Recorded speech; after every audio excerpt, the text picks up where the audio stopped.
السلام علیکم۔ وہ عورت جن کے شوہر اگر سخت ہوں اور ان کا روزہ ہو اور وہ سالن بنا رہی اور انہیں ڈر ہو کہ کہیں سالن میں نمک زیادہ نہ ڈل جائے، کہیں مرچیں نہ زیادہ ڈل جائیں، کہیں بعد میں ان کے شوہر ان پر غصہ نہ کریں، تو وہ تھوڑی سی سالن ہتھیلی پر لے کر چکھ سکتی، اس سے ان کا روزہ نہیں ٹوٹے گا۔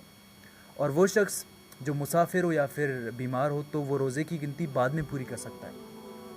اور وہ شخص جو بیمار ہو اور بوڑھا ہو، نہ ابھی روزے رکھ سکتا ہو نہ بعد میں، تو لہٰذا اسے چاہیے کہ وہ کسی غریب مسکین کا پیٹ بھر لے، انہیں کچھ کھلا دے۔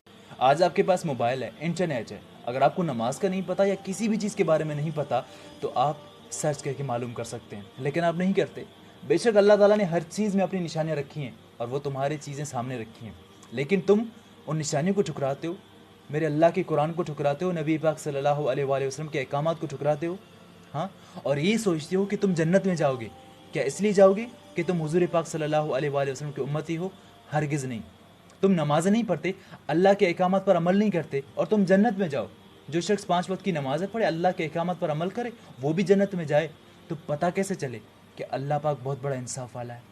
سائنس کہتی ہے کہ جب انسان مر رہا ہوتا ہے تو اس وقت اس میں اتنی قوت تک نہیں رہتی کہ وہ اپنے ہونٹوں کو بہلائے، اور بے شک میرے اللہ نے مرتے وقت بھی ہمارے لیے کلمہ کتنا آسان کر دیا۔ جی ہاں، آپ بغیر ہونٹوں کو ہلائے ہوئے بھی لا الہ الا اللہ کہہ سکتے ہیں، اور بے شک جو بندہ مر رہا ہو نا تو بغیر ہونٹوں کو ہلائے ہوئے بھی لا الہ الا اللہ کہہ سکتا ہے، اور بے شک جو لا الہ الا اللہ کہہ دے تو محمد الرسول اللہ اس کے ذہن میں خود بخود دوڑ جاتا ہے۔ اور نبی کریم صلی اللہ علیہ وآلہ وسلم ارشاد فرماتے ہیں کہ جس شخص کے آخری الفاظ لا الہ الا اللہ ہوئے تو وہ شخص جنت میں جائے گا۔ اور یہ میری بات یاد رکھیں کہ یہ کلمہ انہیں ہی نصیب ہوگا آخری لمحات میں جنہوں نے اپنی زندگی بھی لا الہ الا اللہ کے مطابق گزاری۔ ایک اور چھوٹی سی بات، کہ جب بھی کوئی بندہ اگر آپ کے سامنے مر رہا ہو نا یا مرنے والا ہو تو اسے کبھی بھی کلمہ پڑھنے کے لیے فورس نہ کریں، بلکہ آپ زور زور سے کلمہ پڑھیں۔ کیا پتہ وہ آپ کو سن کر پڑھ لے یا یہی کلمہ آپ کا پڑھا ہوا اس کے ذہن میں اتر جائے۔ پتہ جو لوگ نمازیں نہیں پڑھتے نا تو ان کی زندگی غموں سے بری ہوتی ہے، جو اللہ کا ذکر نہیں کرتے۔ تو اللہ بھی قرآن میں فرماتا ہے کہ جو رحمان کے ذکر سے منہ موڑتا ہے نا تو اللہ تعالیٰ اس کے اوپر ہر وقت ایک شیطان کو مسلط کر رکھتا ہے۔ اور یہ لوگ نماز نہیں پڑھتے نا تو یہ ہر وقت مشکلات میں رہتے ہیں۔ کبھی کبھی موبائل یوز کرتے کرتے تھک جاتے ہیں تو چھوٹی چھوٹی باتوں پر چڑھ جاتے ہیں، ماں باپ پر غصہ کرتے ہیں، بھائی بہنوں پر غصہ کرتے ہیں، کسی سے ریلیشن میں ہوتے ہیں تو اس کے ساتھ غصہ کرتے ہیں، چھوٹی چھوٹی باتوں پر، فضول میں۔ اور چھوٹی باتوں کو یہ لوگ پہاڑ بنا لیتے ہیں، اور پتہ جب ان لوگوں کو غصہ آتا ہے نا چھوٹی چھوٹی باتوں پر تو یا تو موبائل توڑ دیتے ہیں یا پھر یہ دونوں ہاتھ ہے نا اپنے سر پہ مارتے ہیں، اور اس دنیا میں بھی ماریں گے اور آخرت میں بھی۔ ان لوگوں کی یہی سزا ہوتی ہے، اور ان لوگوں کو کبھی چین نہیں آئے گا، سب کچھ ان کے پاس ہوگا سوائے سکون کے۔ کسی نے ایک امیر شخص سے پوچھا کہ آپ کے پاس اللہ تعالیٰ کا دیا ہوا سب کچھ ہے، آپ کی یہ زندگی بھی جیسے جنت ہو، لیکن اس کے باوجود بھی آپ اللہ تعالیٰ کی عبادت کرتے ہیں، نمازیں پڑھتے ہیں، نیک بندے بن کے رہتے ہیں، اور اللہ تعالیٰ سے جنت بھی مانگتے ہیں، ایسا کیوں؟ تو وہ امیر شخص مسکرایا اور اسے جواب دیا کہ میں اللہ تعالیٰ کی عبادت اس لیے کرتا ہوں کیونکہ وہ عبادت کے لائق ہے، اور میں اللہ تعالیٰ سے جنت اس لیے مانگتا ہوں کیونکہ وہاں پر حضور صلی اللہ علیہ وآلہ وسلم ہوں گے۔ یقین کر جنت کی سب سے خاص بات بھی یہی ہے کہ وہاں ہم حضور صلی اللہ علیہ وآلہ وسلم سے ملیں گے، اور کیا ہی منظر ہوگا کہ ہم جنت کی نہر پر بیٹھ کر حضور صلی اللہ علیہ وآلہ وسلم سے باتیں کریں گے۔ یہ تبھی ہو سکتا ہے کہ جب آپ اپنی زندگی اللہ تعالیٰ کے احکامات کے مطابق گزاریں گے، نمازیں پڑھیں گے۔ یہ زندگی نا، آپ کل بچے تھے، ابھی جوان ہو گئے، بوڑھے ہو جاؤ گے تو وہ تاثیر نہیں رہے گی آپ کی نمازوں میں، وہ بات نہیں رہے گی۔ اسی لیے اللہ تعالیٰ کی عبادت کرو، وقت ہے۔ ایک بات بولوں، کبھی بھی ایسے شخص کے لیے مت رونا، ایسے شخص کے سامنے مت رونا کہ جسے تمہارے آنسو کی کوئی قدر نہ ہو، ہاں۔ اور پتہ ہے بے وفا لوگوں کی نشانی بتاؤں کہ جب تم ان کے سامنے رو گے، فون پہ رو گے نا تو وہ تمہیں چپ کرانے میں لگے ہوں گے، ناراض ہو جائیں گے کیا ہر وقت بچوں کی طرح روتے رہتے ہو، اور اسی وجہ سے تم سے ناراض ہو جائیں گے کہ تم روتے رہتے ہو۔ وہ محبت کی قدر کبھی سمجھتے نہیں ہیں کیونکہ انہوں نے کبھی محبت کی نہیں ہوتی، ہمیشہ لوگوں کو دھوکہ دیا ہوتا ہے۔ ایسے لوگوں سے جتنا جلدی ہو سکے جان چھڑا لو، بے وفا ہوتے ہیں ایسے لوگ۔ اگر آپ اللہ تعالیٰ کے لیے ایک آنسو بھی بہاتے ہیں نا تو جہنم کی آگ تم پر حرام ہو جاتی ہے۔ اتنا ایسے شخص کے لیے روئے جسے جو اپنے خود کے بھی نہیں ہوئے، ہاں۔ اتنا اگر اللہ تعالیٰ کے سامنے روتے نا تو ان لوگوں جیسے تمہارے 1000 قدموں میں رکھ دیتا میرا اللہ۔ اللہ تعالیٰ نے عورت کو مرد کی پسلی سے بنایا تاکہ وہ اس کے دل کے ہمیشہ قریب رہے۔ اب ہم میں سے اکثر لوگ کیا سوچتے ہیں کہ اللہ تعالیٰ نے عورت کو مرد کی پسلی سے بنایا اس لیے وہ ڈرپوک ہوتی ہے، اس لیے اس کا دل کمزور ہوتا ہے، چھوٹا ہوتا ہے۔ تو یہ میری بات جان لو کہ اگر عورت کمزور ہوتی تو ہر دیوار پر مردانہ کمزوری کے اشتہارات نہ ہوتے۔ اب ہماری سوچ ہی ایسی ہے کیونکہ ہم نے اپنی گھر کی عورتوں کو اور باقی کچھ عورتوں کو رات کو روشنی میں بھی ڈرتے ہوئے دیکھا ہے، اور ہمارے گھر کی عورتیں یا باقی کچھ عورتیں رات کو دیر تک باہر نہیں گھومتی۔ یہ سوچتے ہیں کہ وہ ڈرتی ہیں، نہیں، رات کو روشنی میں اس لیے ڈرتی ہیں کیونکہ اس کی ماں نے ہمیشہ اپنوں کے ساتھ رہنا اسے سکھایا، ہمیشہ اپنے ساتھ رکھا، اور رات کو دیر تک اس لیے نہیں نکلتی کیونکہ وہ اپنے گھر والوں کی عزت کی لاج رکھتی ہیں، جو گھومتی رہتی ہیں ساری رات، دیکھتے ہیں نا، وہ کبھی بھی اپنے گھر والوں کی عزت کی لاج نہیں رکھتی۔ کبھی عورت کے چھوٹے سے بچے کو گھنے کالے جنگل میں رکھ کر آؤ، کوئی نہیں جائے گا، وہ جائے گی۔ کبھی ایک ماں کے سامنے اس کے بچے کو ہاتھ لگاؤ، اسے مارو، تمہیں نوچ ڈالے گی۔ حضور پاک صلی اللہ علیہ وآلہ وسلم نے ارشاد فرمایا کہ کیا تم میں سے کوئی 1000 روزانہ نیکیاں کرنے کے عاجز ہے؟ تو ہم نشینوں میں سے ایک نے دریافت کیا کہ یا رسول اللہ صلی اللہ علیہ وآلہ وسلم، ہم میں سے کوئی 1000 نیکی روزانہ کیسے کرے؟ تو آپ صلی اللہ علیہ وآلہ وسلم نے ارشاد فرمایا کہ جو شخص 100 مرتبہ سبحان اللہ کہے تو اس کی 1000 نیکیاں لکھ دی جاتی ہیں اور 1000 گناہ مٹا دی جاتے ہیں۔ یار آپ کو مثال دوں نا کہ پیپرز میں کوئی بندہ فرسٹ آتا ہے، کوئی سیکنڈ آتا ہے، سیکنڈ والے کا اگر 1 نمبر کم ہو تو وہ سیکنڈ آ جاتا ہے، یعنی کہ 1 نمبر کی بھی کتنی زیادہ اہمیت ہے۔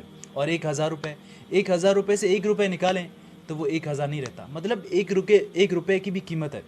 تو یار قیامت کے روز نا ایک نیکی کی بھی قیمت ہوگی، ایک نیکی نا آپ کو کوئی نہیں دے پائے گا۔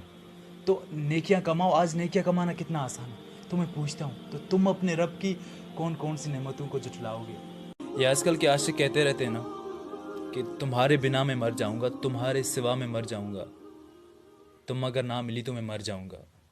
تو ان کو کبھی بتاؤ کہ ایک ماں کا جب جوان بیٹا شہید ہوتا ہے نا تو وہ ماں مرتی نہیں ہے، وہ ماں جیتی ہے، اور اس کے دل میں جتنا درد ہوتا ہے نا اپنے بیٹے کے لیے، وہ آج کے دور کے کسی بھی عاشق کے دل میں نہیں ہوتا ہوگا۔ لیکن ایک یار بات ہے، میں مانتا ہوں میں کہ کسی کے بنا کوئی مر نہیں جاتا، لیکن صرف سانسوں کا چلنا زندگی بھی تو نہیں ہوتا۔ ایک دعا ہے جو لوگ اپنے پیاروں کے لیے کرتے ہیں، اپنے ماں باپ کے لیے کرتے ہیں۔ وہ دعا کون سی ہے؟ کہ میری عمر میری ماں کو لگ جائے، میری عمر میری باپ کو لگ جائے۔ لیکن یہ دعا میں اپنی ماں کے لیے نہیں کرتا کہ میری عمر میری ماں کو لگ جائے۔ جانتے ہو کیوں؟ کیونکہ کیا پتا کل کا دن میرا آخری ہو۔ ہاں، تو آپ بھی اپنے کسی بھی پیارے کے لیے یہ دعا مت کیجیے، کیونکہ کیا پتا آپ کا دن آخری ہو جائے۔ تو دعا کیجیے ان کے لیے کہ ان کی زندگی لمبی ہو اور آسانی والی ہو، اور ہمیشہ اللہ پاک ان سے راضی ہو۔ اللہ نہ کرے لیکن اگر آپ کو ڈاکٹر بتائے کہ آپ 1 سال بعد مریں گے کیونکہ آپ کینسر کے لاسٹ اسٹیج پر موجود ہیں، تو آپ کا ریئیکشن کیا ہوگا؟ بے شک آپ روئیں گے، آپ کا دل بہت روئے گا، آپ کو 3-4 راتوں تک سکون نہیں آئے گا، اور آپ کبھی بھی کوئی نماز قضا نہیں کریں گے، کبھی بھی کسی کا دل نہیں توڑیں گے، کبھی کوئی روزہ نہیں چھوڑیں گے، اور آپ کو ہر کام کرتے ہوئے کبھی لطف نہیں آئے گا۔ کوئی اچھا کام ہو، کوئی گناہ والا، آپ کو کبھی لطف نہیں آئے گا، کریں گے ہی نہیں آپ۔ کیوں؟ کیونکہ آپ 1 سال بعد مریں گے۔ لیکن حالانکہ ہمیں تو کل کا بھی پتہ نہیں ہے، کل تو دور کی بات، آنے والے 2 لمحوں کا بھی پتہ نہیں ہے، صرف ایک دھڑکن رکنے کی دیر ہے، لیکن پھر بھی ہمیں پتہ ہی نہیں، گناہ کرتے جا رہے ہیں، ناچ گانا کر رہے ہیں۔ خدا را اپنی جانوں پر ظلم مت کیجیے، اللہ کے سامنے آپ کو پیش ہونا ہے۔ اور اگر آپ ابھی گوگل پر لکھیں گے نا ریئل ٹائم ڈیتھ، تو وہاں پر ایک ویب سائٹ آن کریں گے تو وہاں پر جتنے بھی لوگ مرتے ہیں تو وہاں پر ان کی کاؤنٹنگ بڑھتی جاتی ہے، تو کیا پتہ آپ کے مرنے سے وہاں پر ایک ہنسہ بڑھ جائے۔ پتہ ہے جب آپ کسی غلط کام کے لیے نیت کرتے ہیں نا تو آپ کو تب تک گناہ نہیں ملتا جب تک وہ آپ کام کر نہیں لیتے، لیکن اگر آپ کسی اچھے کام کے لیے نیت کرتے ہیں تو آپ کو اسی وقت نیکیاں مل جاتی ہیں۔ یاری میں یہ چاہتا ہوں کہ آپ یہ ارادہ کر لیں، یہ نیت کر لیں کہ اگر آپ کو کسی غریب کے بارے میں پتہ چلتا ہے یا آپ دیکھتے ہیں تو آپ نے لازمی ان کی مدد کرنی ہے۔ دیکھیں جب لاک ڈاؤن نہیں تھا تب ان کا کیا حال تھا، تو اب کیا ہوگا؟ تو اگر آپ ان کی مدد فائنینشلی کرنا چاہتے ہیں یا آپ کر سکتے ہیں تو آپ لازمی کریں۔ اگر یہ نہیں کر سکتے تو کم از کم ان کے گھروں کا کرایہ معاف لازمی کروائیں، کسی بھی طرح۔ اگر آپ مالکان سے معاف کروا سکتے ہیں تو یہ بھی لازمی کریں۔ کہتے ہیں کہ احسان کا بدلہ احسان ہے۔ اگر آپ کسی امیر کی مدد کرتے ہیں، امیر پر احسان کرتے ہیں نا، تو آپ کو بدلے میں کوئی چیز دیں گے، مہنگی چیز دیں گے، لیکن اگر آپ کسی غریب پر احسان کرتے ہیں، کسی غریب کی مدد کرتے ہیں نا، تو آپ کو دعا دیں گے، اور دعا کی کوئی قیمت نہیں ہوتی۔ پتہ ہے زبان ہی ایک ایسی چیز ہے جو پرائے کو اپنا اور اپنے کو پرایا بنا دیتی ہے. ہمارے درمیان میں سے ایسے بہت زیادہ لوگ ہیں جنہوں نے برانڈڈ کپڑے پہنے ہوتے ہیں, برانڈڈ شوز, سب کچھ ان کا برانڈڈ ہوتا ہے, لیکن سوائے ان کی سوچ کے, ان کی زبان کے, کبھی وہ جو بولتے ہیں نا جیسے منہ سے زہر اگل رہے ہیں, جیسے وہ لوگ صبح شام ناشتے میں ہر وقت زہر کھاتے ہیں. اور انہی کے درمیان میں شوگر کے پیشنٹ ہیں جنہوں نے جب سے میٹھا کھانا چھوڑ دیا جیسے تب سے میٹھا بولنا ہی چھوڑ دیا.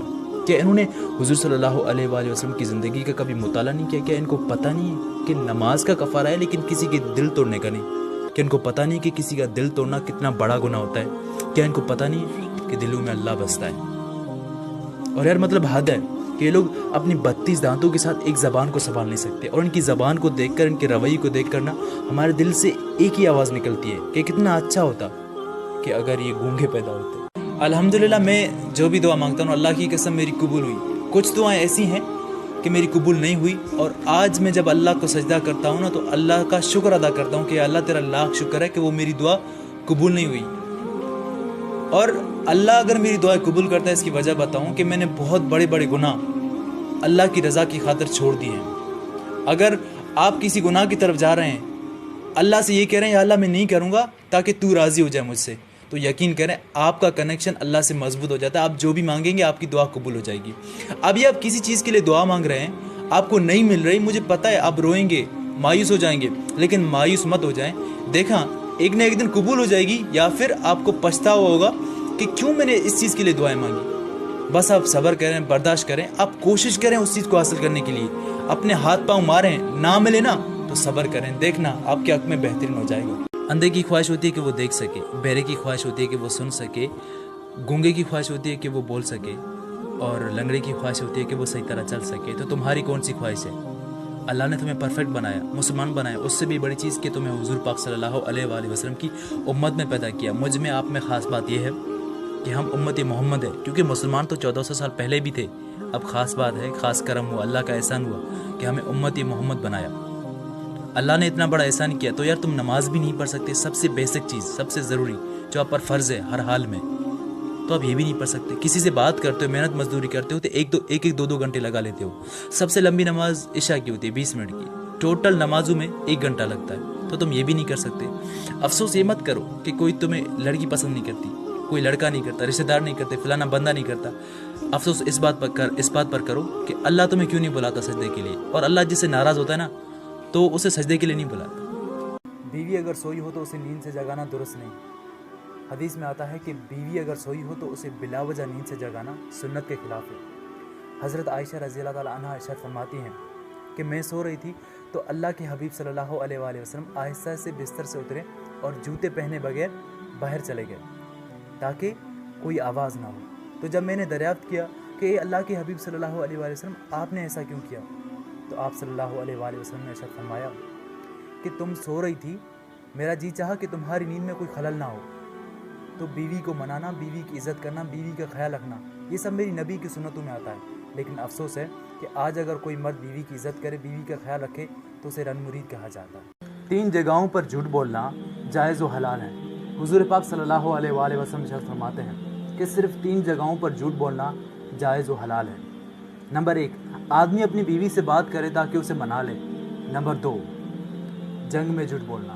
نمبر 3, لوگوں کے درمیان صلاح کرانے کے لیے جھوٹ بولنا. پتہ ہے جب اللہ پاک اپنے بندے سے ناراض ہو جاتا ہے نا تو اس سے ماں باپ نہیں چھینتا, اس سے رزق نہیں چھینتا, اس سے بھائی بہن نہیں چھینتا, بلکہ اس سے سجدے کی توفیق چھین لیتا ہے, یا پھر اسے ایسے شخص کی محبت میں ڈال دیتا ہے جو اسے ہر وقت رلاتا رہتا ہے, اس کی زندگی تباہ کر رکھتا ہے, یا پھر اسے ایسے گناہوں میں ڈال دیتا ہے نا جہاں سے اس کا نکلنا مشکل ہی نہیں بلکہ ناممکن ہو جاتا ہے, اور وہ انہی گناہوں میں مر جاتا ہے. ٹک ٹاک والے مثال ہیں آپ کے سامنے کہ انہوں نے ناچ گانے والے ویڈیو بنائے, اب ان کے ہمیشہ چلتے رہیں گے, ہر جگہ پر پھیل گئے ہیں, یہ چاہ کر بھی ڈیلیٹ نہیں کر پائیں گے.